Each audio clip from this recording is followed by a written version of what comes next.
Кыргызстанда быйыл жаңы окуу жылы 15-сентябрда ушул аптада башталды. Ошондуктан бүгүнкү берүүбүздү биз илимге арнайлы деп чечтик. Саламатсыздарбы? Эфирде Азаттыктын эжесиңиздер берүүсү. Бүгүн биз илимдеги аялдар жана кыздар үчүн жалпысынан билимдеги мүмкүнчүлүктөр жана тоскоолдуктар деген теманы талкууга алабыз. Студияда бүгүн конокторубуз илимдеги кыздар долбоорунун координатору Айнура Эмирканова, 9-класстын окуучусу жана илимдеги кыздар долбоорунун катышуучусу Таңшоола Нурисова жана Мутакалим прогрессивдүү аялдар коомдук бирикмесинин башчысы Жамал Фронтбек кызы. Саламатсыздарбы? Студия кош келипсиздер. Таңшоола, сиз биздин берүүбүздүн эң жаш коногусуз. Ошондуктан бүгүн биздин берүүгө эмне себеп менен келип калганыңыз жөнүндө сюжеттен көрүп алалы, анан кийин талкуубузду баштайбыз. Ведь борьба с ковидом еще не... Это утро можно назвать тоже.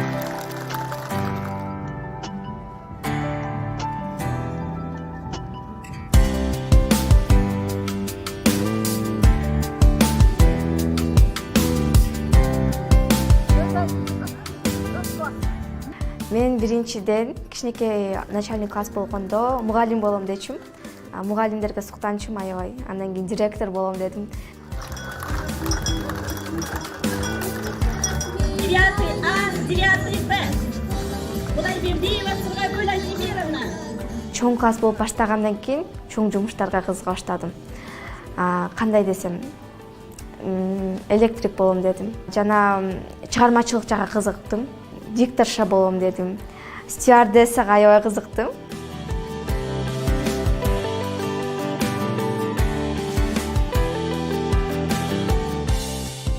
Биздин мектепте информатика сабагы жок болгондуктан мага компьютер менен колдонушту, ноутбук менен колдонушту билчү эмесмин. Программирование сферасына анча кызыкчу эмесмин. Информация жок болчу менде ал жөнүндө. Бирок бир күнү бизге Илимпоз долбоор аркылуу Илимпоз кыздар келип бизге тренинг өтүштү жана андан кийин программирование жөнүндө өтүп калдык. Өткөндөн кийин мага аябай кызыктуу болуп, дүйнөнүн ар бир бурчундагы, Кыргызстандын жаранындагы мыкты программисттер, айтишниктер ментор болушуп, Кыргызстан жарандарына бесплатный бекер окутуу, программирование бекер окутууга мүмкүнчүлүк түзүп беришкенин. Онлайн бесплатный обученияга өтүп кеттим. Ушинтип аябай кубанычыма чек жок болуп, кубанып. Мен жөнөкөй үй бүлөдө чоңойгонмун. Апам үйдө домохозяйка болуп отурчу, бизди тарбиялачу. Бир кичинекей сиңдим, бир кичинекей иним бар. Азыр болсо атам Россияда миграцияда, ал жакта да иштеп жүрөт. Ошондуктан ата-энем ноутбукту сатып берели деп аракет кылышты, бирок биринчиден атам каршы чыкты десек болот, анткени атам бул кымбат турбайбы, сен телефон аркылуу окуй албайсыңбы деген сөздөр пайда болду. Жана акча чогултуп баштаганда дагы туугандардан буну окубай эле койбойсуңбу, бул эркек балдарга да, сен андан көрө кыздардын профессиясына ошол жака кызык, барып бийле, барып тигичи бол, барып повар бол деген сөздөр чыкты да. Андан кийин мен ал стереотиптерди кандай айтсам көңүл бурган жокмун. Ал эми апам болсо мага поддержка берип, колдоп, силер алып бербесеңер мен алып берем деген сөз менен мага ноутбук сатып берди акча чогултуп. Аябай кубандым албетте. Андан кийин уже башталды курс. Мына бул биздин HTML, CSS боюнча тапшырмаларым. Биз регистрация ушундай сайттарды ачканда разработать этип бизге көрсөткөндөн кийин биз өзүбүз деген ушинтип сайт ачабыз, сайт кылабыз да. Андан кийин ушундай сайт болот.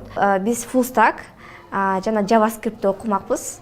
Ал жактан болсо фронт-энд, бэк-эндти кошкондо full stack болуп, full stack разработчик болуп чыгасың. Программированияга тапшырганда башка мамлекетке тапшырсам деп ойлойм.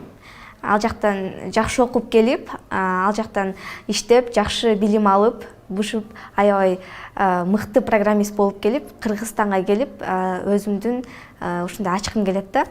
Эгерде ата-энеси колдоо көрсөтсө, эң биринчиден ата-энеси колдоо көрсөтсө, башка стереотиптерге көңүл бурбаса, өзүнүн кызыгуусу, аракети бар болсо, анда бардыгына жетет. Албетте адам деген адамдын колунан баары келет да.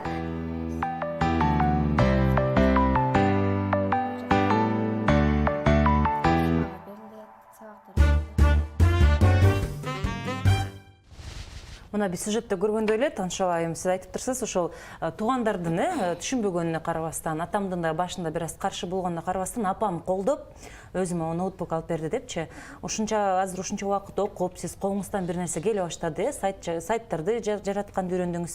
Азыр сизге ушул туугандарыңыздын, башындагы атаңыздын болгон мамилеси ушул программалоого өзгөрүлдүбү? Башында кичине өзгөрүлгөн эмес, стереотиптер дагы эле мага келип жаткан. Сен мындан эч нерсе үйрөнө албайсың деген сыяктуу, ноутбук жөн эле жатат деген сыяктуу сөздөр чыккан. Бирок мен жыйынтык чыгарып, ийгиликтеримди көрө баштагандан кийин гана молодец, окуу бер деген поддержкалар берилип баштады. Ал эми сиздин ден туштарыңыз, курбуларыңыздын арасындачы кандай мамиле мындай? Мен негизи эле өзүмдүн пландарымды, максаттарымды эч кимге айтпайм да, эч ким менен бөлүшпөйм, өзүмдүн жакын адамдар менен бөлүшөм. Апам менен, атама, ушундай туугандардын ичинен эле да. Анан эгерде максаттарыма жетип баштагандан кийин анан чыга баштайм да, ошондо бөлүшүп, анан курбуларым албетте кээ курбуларым колдойт, жакшы курбуларым. Эми алыс курбуларым башкача карайт. Айнура айым, ошо сиздердин элимдеги кыздар долбооруңузга, сиз иштеп жаткан долбоорго Таңшолдон тышкары да көп эле кыздар келип жатса керек. Жалпысынан ошол IT-ден тышкары да кандай тармактарды үйрөтөсүздөр? Биз ушу Таңшолго окшогон кыздарды теңдеш тренер кылып даярдайбыз. Өздөрү ошол STEM тармагындагы, жалпы STEM тармагы бул илим, технология, математика, инженерия тармагындагы жалпы билимди үйрөнүшөт дагы, ошол билимдин маанилүүлүгүн, ошол билимдин келечектеги актуалдуулугун, ошол билим эмне жөнүндө түшүндүрөт экенин башка өзү курактуу балдар кыздарга окутушат да, үйрөтүшөт, кызыктырышат. Анан экинчи өнөктөшүбүз булар ушундай окуган кыздарды жана Таңшол айтып кеткендей менторлук программасы бар. Биздеги көрүнүктүү Кыргызга таанымал, дүйнөгө таанымал болгон бизден Кыргызстандан чыккан илимпоз айымдар көп да. Ошолор менен жолуктуруп, ошолор өзүнүн жолун баскан жолун айтып берип кыздарга жол көрсөтүшөт. Ата-энелерге дагы иш алып барабыз, ата-энелер менен. Бул ата-энелерде калыптанып калган кыздын кесиби эмес, бул эркектин кесиби деген көз карашты жоюу максатында ал жакта да иштейбиз. Анан айтып аткан учурда эле ошо ата-энелерден чыгып калат да, баягы кайтарым байланыш, ой, ал эмне бул эркектин кесиби, эмне биздин кыздар андан көрө күйөөгө тийсин, бала баксын, үйдө отурсун дегенчи. Анан баягы ошо жолугушуу негизинде сүйлөшүп отуруп, анан бул бүгүнкү күндө заман өзгөргөн сайын, заман жаңыланган сайын жаңы мүмкүнчүлүктөр кызга да балага, жаңы бир кандайдыр бир актуалдуу болгон кесиптер чыгып атканын айтабыз. Анан ошондо ата-энелер менен чогуу сүйлөшүп, чогуу талкуулашып, алардыкын ортого салып отуруп, анан аягына жыйынтыкка келебиз да, бул кесип бул жыныска бөлүнбөйт экенин билишет.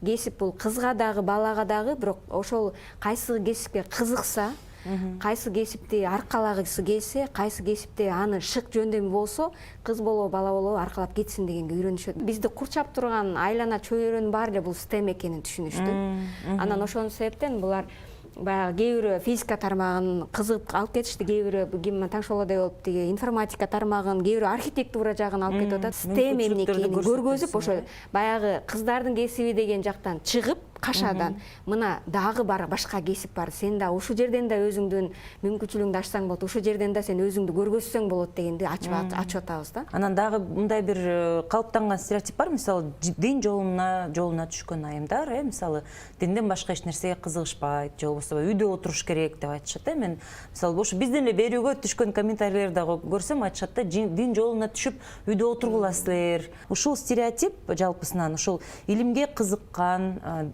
бирок ошол убакта дин жолу менен жашаган кыздарга кандай тоскоолдуктарды жаратат? Эми албетте негизи ислам динин өзүн карап көрсөк, эң биринчи ошол Алак сүрөсү түшкөн, ошол сүрөдө айткан оку деп айтканда, оку дегенде аялга же эркекке таандык эмес, жалпы адам затына таандык. Эң биринчи ошол пайгамбарыбызга оку деген түшкөн. Демек, ошол кыз балдар билим алыш керек да. Дагы бир хадис бар, ошол илимди талап кылгыла бешиктен көргө чейин деген. Айткан жок аял же эркек деген. Демек, биз төрөлгөндөн баштап өлгөнгө чейин билим алышыбыз керек да. дагы бир пайгамбарыбыздын хадиси бар, Кытайдан болсо дагы билим алгыла деген да.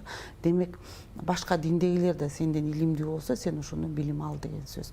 Бул жерден биз карап көргөндө албетте эми ар бир адамдарда бир эле ошол динди жаманган эмес, динде жок адамдарда деле өзлөрүнүн стереотиптик бир ой жүгүртүүлөр бар. Бирок биз ошол исламдын тарыхына келгенибизде 30%дан ашык ошол бизге эң биринчи Куран, экинчи хадис, ошол хадистерди бизге айтып берген Айша энебизди карап көрсөк, ошол исламдын тарыхынан 3/1 ошол дүйнө жүзүнө жеткизген бул аял киши айтып берип атат да. Демек ошол Айша энебиз азыркы учурда болгондо бир 15-20 билимдин доктору, профессору болмок да, ал этнограф болмок, үй бүлө маселесинен медик болмок, анткени көп нерселерди ошол мусулмандарга үйрөтүп кеткен.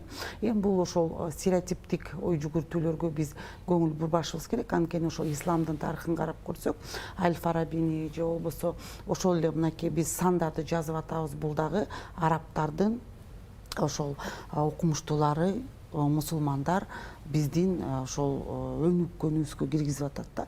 Эми бул жерден биз көпчүлүк учурда албетте стереотиптүү бир эле дин эмес, коомчулуктарда деле көп биз айтабыз да, аял ошол тамак жасаганды билип алса кор болбойт, кийим тиккенди билип алса кор болбойт, ошондой бир мугалим болсо кирип чыгып акырын иштей берет дейбиз да. Бирок азыр биз көрүп атабыз 21 кылымда нано технология кандай прогресс болуп атат.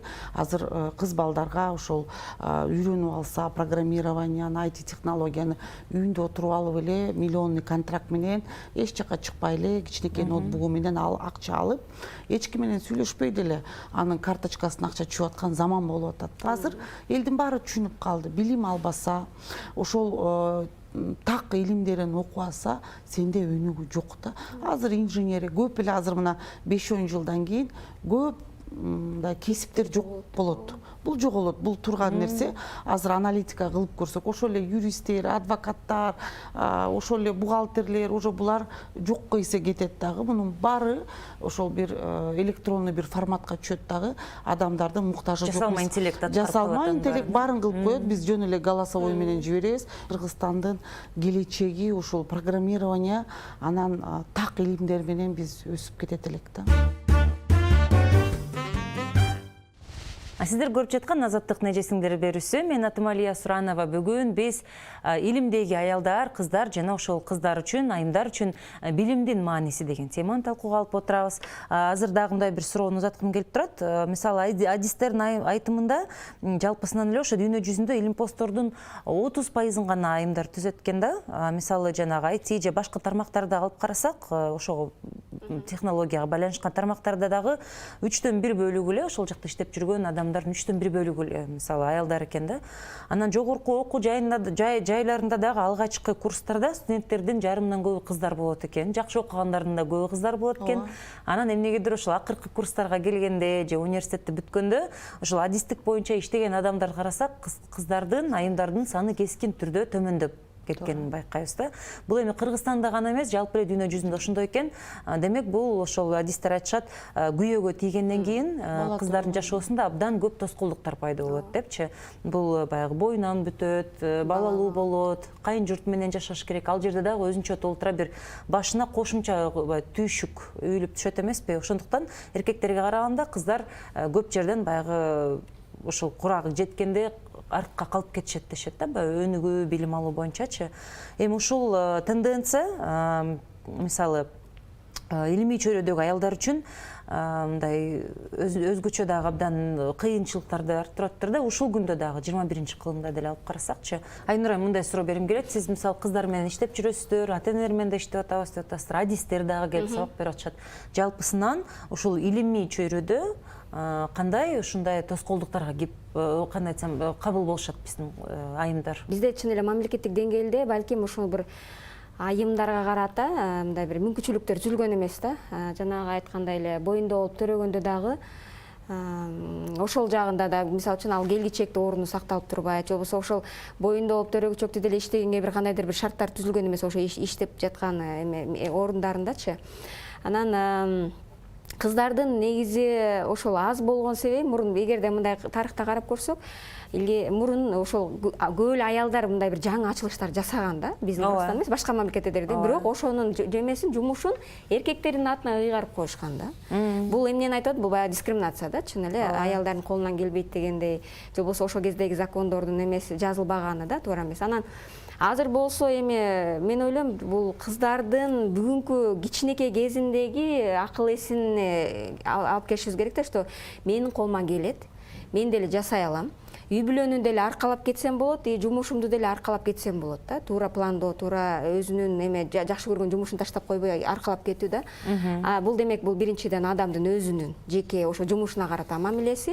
Экинчиден жана мен айткандай, ошол эгерде илимпоз айымдарыбыз болсо, ошолорго өкмөт тарабынан, иштеп жаткан жер тарабынан шарттын түзүлбөгөндүгү да. Анан мен айтат элем, азыр бизде бизден Кыргызстандан да чыккан күчтүү айымдар бар, иштеп атышат, аркалап атышат. Мына как раз ошол кыздар менен жолуктурабыз да, алар деле айтып беришет. Мына менин балам бар, бала чакалуумун, үй бүлөмүн, бирок мен ушул жакшы көргөн кесибимди аркалап атам, иштеп атам. Өздөрү айткандай, үйдө отуруп деле иштесе болот, убакыт табам, баламды да бакканга, жумушту да жасаганга деп, анан мындай бир шык керек деп ойлойм да. Ушундай айымдардын тарабынан айтылып турган кыздар үчүн шыктар керек деп ойлойм да. Таңшалайм, сиз курбуларыңыз мисалы буга чейин айтып калдыңыз го, көз караштары ар кандай деп. Жалпысын айтып кетсеңиз, азыр ушул сиз курактагы кыздар эмнеге кызыгышат? Келечекте ким болгулары келет? Кандай кесипти мындай тандагылары келет? Ошол боюнча бир сүйлөшүүлөр, сөздөр болот да ортодо? Ооба, албетте болот. Биз курбуларыбыз менен өзүнчө отуруп сүйлөшүп калабыз. 9-класс болуп калдык. Пландарыбызды сүйлөшөбүз.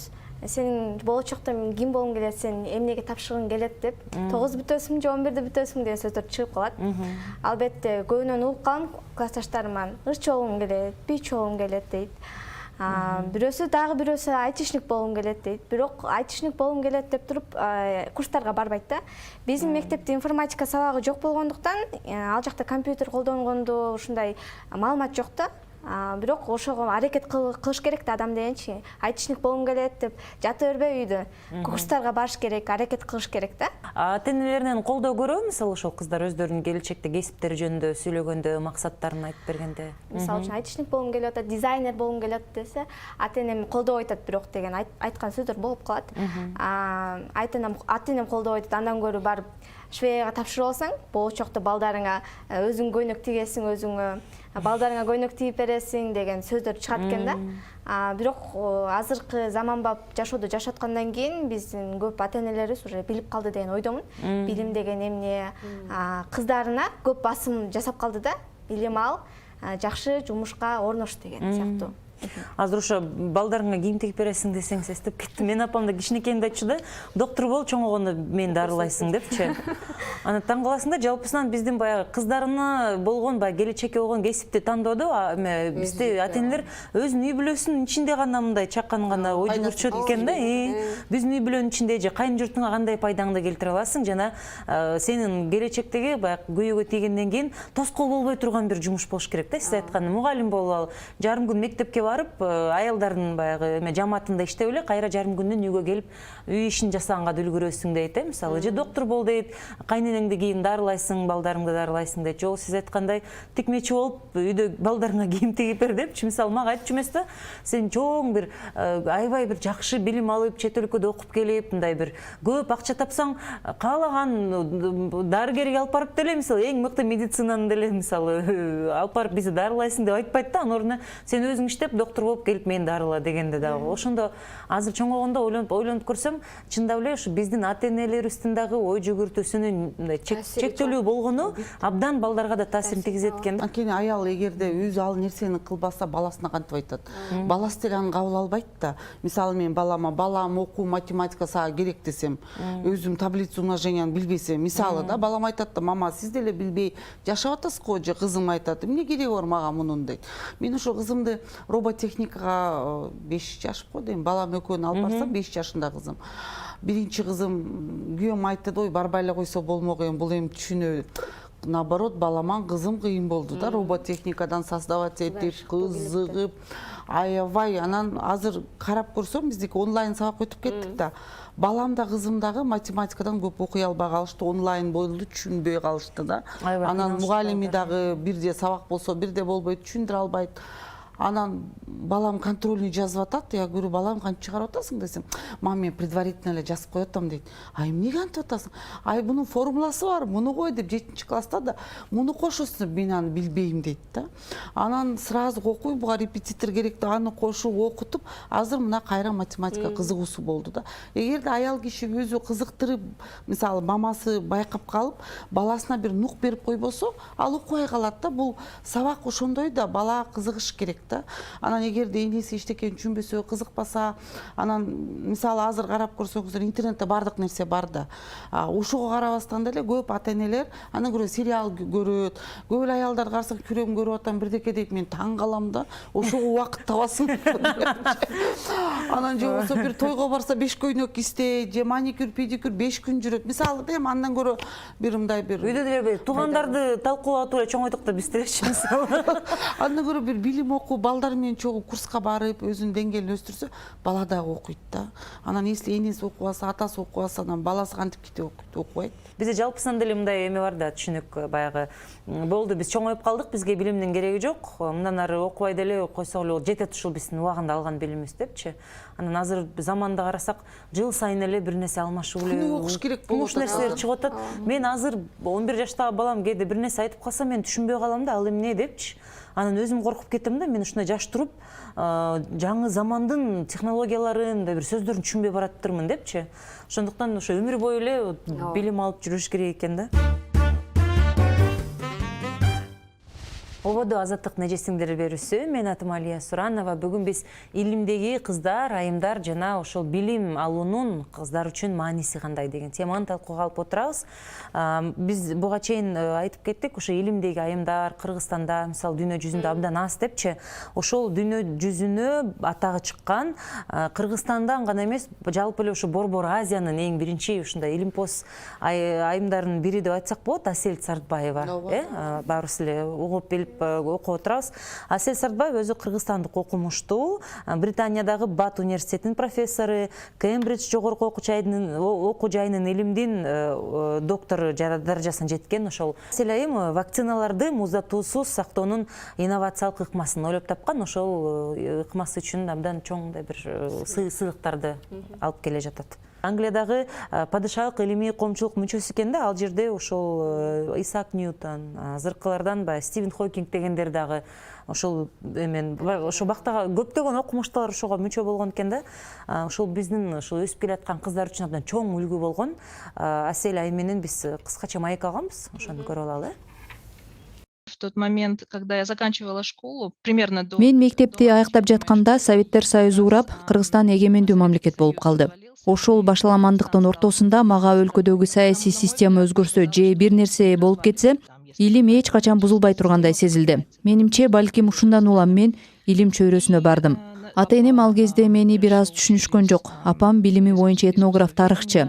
Атам искусство таануучу. Апам мени журналистикага, психологияга, саясатка багыттоого аракет кыла берди. Бирок мен илимге баргым келгенин жакшы билгендиктен мен ошону талап кылдым. Я знала, что я хотела пойти в науку. В науке очень-очень много креатива. Илимде чыгармачылык көп. Тилекке каршы көбүнчө бизге бул сабактарды үйрөткөндө илимдин чыгармачылык жагы бизге көрсөтүлбөйт. Ушундан улам көп адамдар илим кургак жана кызыксыз деп эсептешет. Бул мага чындап жакпаган биринчи стереотип. Экинчи стереотип, аялдар илим менен алек боло албайт деп айтышат.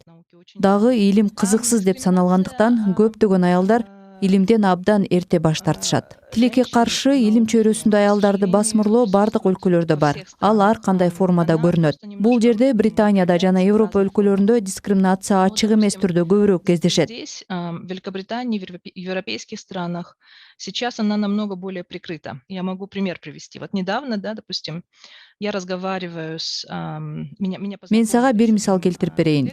Жакында мени бир кесиптешим менен тааныштырышты. Аны менен таанышканыма абдан кубанып, экөөбүз жакшы сүйлөштүк. Бир маалда ал мен жакында окумуштуулар жыйынын өткөрүп жатам. Сени ошол жыйынга чакыргым келет деп калды. Мен дароо эле жыйынга абдан чоң кубаныч менен катышып келем деп ойлоп калдым. Анан күтүлбөгөн жерден ал мага бизге ушул жыйында аялдар өтө аз экенин айтышты. Ошого көбүрөөк аялдарды чакырып жатабыз деп айтып калды. Ал муну айтаар замат менин маанайым чөктү. Башкача айтканда мени окумуштуу болгонум үчүн эмес, жөн гана аял болгонум үчүн чакырып жатышыптыр. Мен жайбаракат макул, кечиресиз, бирок келе албайм дедим. Мен ошондо катышуудан баш тарткам. Бирок чынында мен бул жыйынга абдан баргым келген. Спокойно сказала: хорошо, ладно, простите, но я не смогу прийти. И отказалась. Хотя на самом деле я очень хотела попасть на эту конференцию в самом начале. Я постоянно боялась там за свою работу, да, боялась, как на меня посмотрят там мои супервайзеры там и так далее. Мурда мен дайыма өзүмдүн жумушум үчүн менден жогору турган кесиптештеримдин мага кандай караарынан коркчумун. Мен дискриминация, басмырлоо жөнүндө эч качан сүйлөчү эмесмин. Эгер кимдир бирөө мени чакырса, анда мен тынч унчукпай баарын жасачумун. Эми мен ал нерселерге көңүл бурбай турган чекке жеттим. Анткени басмырлоо дайыма жана бардык жерде болот. А эгер биз бул жөнүндө айтпасак, анда ал ушинтип улана берет да, туурабы?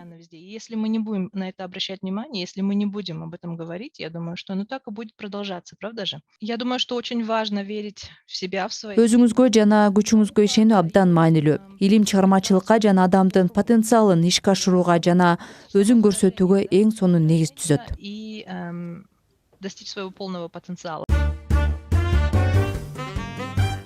Асель айымдын мисалында көргөндөй эле биз жалпысынан ошол кыздар үчүн, балдар үчүн деле ошол илимге кызыгуу үчүн, билимге умтулуу үчүн абдан бир адамдар үлгү болуп бере турган, ушундай бир үлгү болуп бере турган адамдардын саны аз деп дагы көп өкүнүп калабыз да.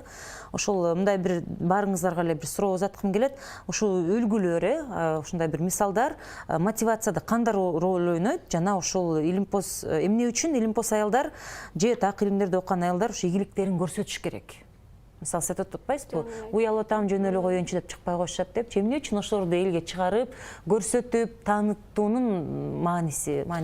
Бул мисалы биз ошол адамда 4 мындай бир чувствобуз бар да. Ошонун бириси угабыз, а бириси көрөбүз. Ошол көргөндө адам ошол анын ички дүйнөсүндө ошол мындай сакталып калат экен да. Анан ал эгерде бир кички кезибизде деле биз таттөөнү көргөндө, баардык кыздар ошондой сулуу болгусу келген, курман жандатканы көргөндө ошол мамлекетти башкаргысы келген, мисалы үчүн Роза Исаковнаны көргөндө Орто Азия боюнча биринчи президент аялы, көп кыздарга мындай бир месседж болгондо ошондой жарык, мындай бир жылдыз болсо болот, бул чоң пайдасы деп. Эми ошол биз азыр Асель айымдыкында көрүп атабыз, мунун апасы ким? Мунун апасы англисче сүйлөйт. Эл аралык коомдордо иштеген. Ошон үчүн кызым бул аябай ошол билимге алдыга алып умтулупту да. Эгерде биз дагы өзүбүздүн кыздарыбызды ошондой билимге, илимге алыш керек деп өзүбүз бир үлгү боло ала турган болсок, демек биздин кыздарыбыз бизден да күчтүү болот да. Бирок ошол лидер аялдарды биз дайыма айтышыбыз керек. Ал бизге мындай бир жылдыз болуп жанып мотивация болуш керек да. Мен ушул аялдай болуп математиканы билишим керек, мен андан жакшы билишим керек, мен акылдуумун деп кыздар кайрай бар идиш аяк жуу, бар кир жуу. Анан мен аябай капа кылган, ошол аялдар баланы төрөйт деле кыздарын окутпай эле нянька кыла беришет да. Кыздары же сабак окубайт. Мен всегда ушундай аябай критика кылам да. Төрөдүңбү, ал сенин балаң, өзүң бак. Бул кызга жанын кой, 1,5 саат кичине сага жардам берсин, сабак окусун. Бирок азыр мисалы кир жуй турган машинка бар, идиш аяк жуй турган машинка бар. Биз азыр ошол кыздарыбызга үйрөтүшүбүз керек да, интеллектуальный труд ал. Мисалы үчүн Нобелевский премияны алып аткан мусулман аялдар да көп. Ирандан алып атышат, точный наука, Малайзиядан алып атышат. Азыр мисалы үчүн карап көрсөңөр, Иранда, Малайзияда, Индонезияда, Эмиратта аялдар ошол инженерия так билимин аябай окуп атышат. Статистикадан алдыга жылып атат да. Биздин кыргыздар эмнебизге эмдешибиз керек дагы? Биз кыздарыбызды окутушубуз керек. Азыр деле ошо жаш кыздарга көмүр болгон Кыргызстандагы айымдарды карасак деле көпчүлүгү шоу бизнестеги аялдар, мындай сулуу болуп жүрүүнү, мындай бренд кийимдерди кийип, мисалы бир жерде кафенелерге барып, кофе ичип, мындай таттууларды жеп отурган жашоону пропаганда кылышат да, чындап эле. Кооз жактарга барып, анан ушундай сыяктуулуу деп ушундай бир образды. Анан чын эле биз ушул илимдеги, билим алган аялдар көп нерсеге умтулуп, дүйнө жүзүнө же Кыргызстанга бир салым кошула турган, мындай өнүктүрө ала турган жааттагы айымдарды көбүрөөк көрсөтүп, ошол жакка дагы балдардын көңүлүн көбүрөөк буруш керек да, мен оюмча ата энелер дагычы. Ошо биздин берүүбүз дагы азыр аягына келип турат. Ошо Таңшооланын сөзү менен бүтүргүм келип атат. Жалпысынан ушул биздин берүүнү жыйынтыктоочу сөз катары ата энелерге, ушундай кыздары бар ата энелерге жана сиз менен тең кыздарга кайрылып айтып кетчү бир сөзүңүз кандай болот? Эми ата энелерге өзүнүн балдарын, өзгөчө кыздарын колдоосун өтүнөт элем, суранат элем. Анткени азыркы кыздар аябай бушук келишет, илимдүү, билимдүү кыздар биздин Кыргызстанда аябай көп да.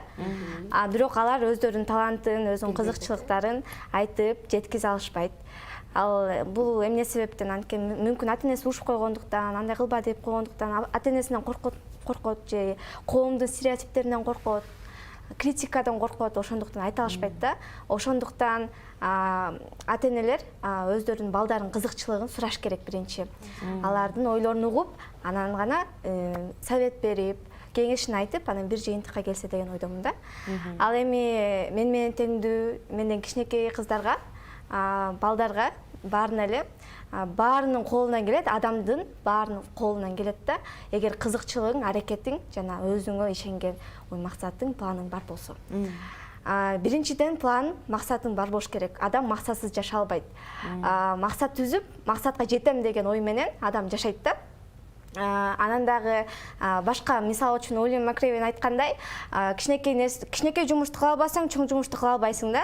Анан мечтать этип жата бербей, мен мындай директор болом, ушундай компаниянын айтыштыктын, Амазонканын директору болом деген мечта менен жата бербестен, чоң жумушту эңсебестен, кичинекей жумуштан баштап, аракет кылып баштай бериш керек да. Азыртадан элечи, билим менен кудук казгандай дегендей эле. Ийне менен кудук казгандай дегендей эле, билимди азыртадан алып өнүктүрүш керек өздөрүн. Чоң рахмат. Ушундай аябай мотивациялуу сөз менен бүгүн берүүбүздү жыйынтыктайлы. Бул Азаттык нежесиндер берүүсү болду. Бүгүн биз ушул илимдеги кыздар, айымдар жана билим алуу эмне үчүн аялдар үчүн маанилүү деген теманы талкууга алдык. Бүгүн студияда менен илимдеги кыздар долбоорунун координатору Айнура Эмирканова, 9 класстын окуучусу, илимдеги кыздар долбоорунун катышуучусу Таңшоолан Нурисова жана Мутакалим прогрессивдүү аялдар коомдук бирикмесинин башчысы Жамал Фронтбек кызы болду. Келип пикир бөлүшүп кеткениңиздер үчүн чоң рахмат. Сиздер менен эмки берүүдө көрүшкөнчө коштошобуз.